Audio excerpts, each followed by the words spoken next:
Ésaïe 7, versets 14 à 16. C'est pourquoi le Seigneur lui-même vous donnera un signe. Voici, la jeune fille deviendra enceinte. Elle enfantera un fils, et elle lui donnera le nom d'Emmanuel. Il mangera de la crème et du miel jusqu'à ce qu'il sache rejeter le mal et choisir le bien. Mais avant que l'enfant sache rejeter le mal et choisir le bien, le pays dont tu crains les deux rois sera abandonné.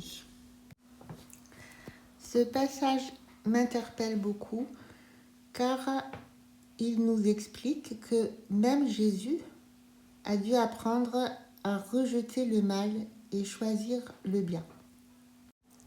La Bible nous dit très peu de choses sur l'enfance de Jésus.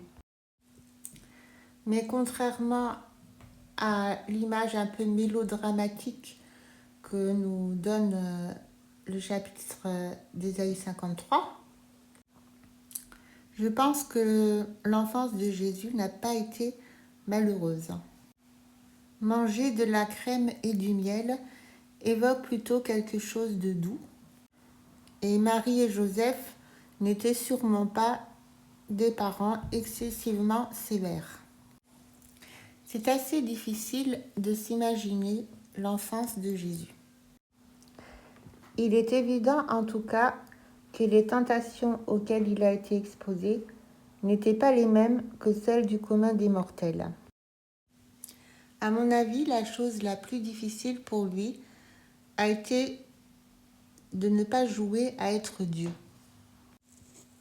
J'ai lu dans un livre, je ne sais pas si c'est vrai ou pas, que Jésus aimait bien taquiner ses amis et qu'il était capable de changer des cailloux en petits oiseaux. Imaginons par exemple qu'il joue avec ses amis pour savoir qui lancera le plus loin une pierre. Effectivement, il a pu être tenté de changer la pierre en un petit oiseau qui donc allait s'envoler bien plus loin que le caillou de ses adversaires. Cependant, ce n'est pas cela qu'il devait faire, car sa mission n'était pas de jouer à Dieu, même s'il l'était, mais de s'identifier aux hommes. Nous pouvons aussi imaginer qu'il a été difficile pour lui de maîtriser son impatience. Nous en avons d'ailleurs la preuve, car un fait nous est relaté dans les évangiles, qu'à 12 ans, il a laissé tomber son père et sa mère pour aller affronter les plus grands sages d'Israël. Cela devait être agréable pour lui de voir tous les docteurs de la loi complètement ahuris devant son savoir et devant son intelligence. En fait, il lui restait encore 18 années avant d'être prêt à commencer son ministère. Il est possible qu'après ces 12 ans, il soit effectivement devenu un homme de douleur et habitué à la souffrance, comme nous le dit le chapitre 53. Et nous voyons aussi qu'il ne cherchait pas à attirer les regards. Reprenons donc ce chapitre 53.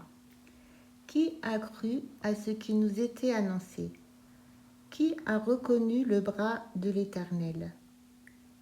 Il s'est élevé devant lui comme une faible plante, comme un rejeton qui sort d'une terre desséchée. Il n'avait ni beauté ni éclat pour attirer nos regards, et son aspect n'avait rien pour nous plaire. Méprisé et abandonné des hommes, homme de douleur et habitué à la souffrance, semblable à celui dont on détourne le visage, nous l'avons dédaigné, nous n'avons fait de lui aucun cas. Donc Jésus s'est présenté aux hommes comme une faible plante, c'est-à-dire comme un homme doux et humble. Je continue. Cependant, ce sont nos souffrances qu'il a portées, c'est de nos douleurs qu'il s'est chargé, et nous l'avons considéré comme puni, frappé de Dieu et humilié. Donc Jésus s'est identifié aux souffrances des hommes. Mais bien plus, il va effectivement être puni à notre place. Écoutons la suite d'Ésaïe 53. Mais il était blessé pour nos péchés, brisé pour nos iniquités. Le châtiment qui nous donne la paix est tombé sur lui, et c'est par ses meurtrissures que nous sommes guéris. Nous étions tous errants comme des brebis. Chacun suivait sa propre voie. Et l'Éternel a fait retomber sur lui l'iniquité de nous tous.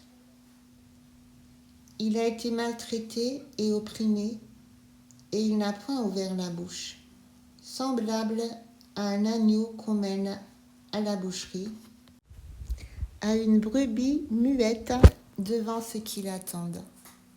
Il n'a point ouvert la bouche. Il a été enlevé par l'angoisse et le châtiment. Et parmi ceux de sa génération, qui a cru qu'il était retranché de la terre des vivants et frappé pour les péchés de mon peuple.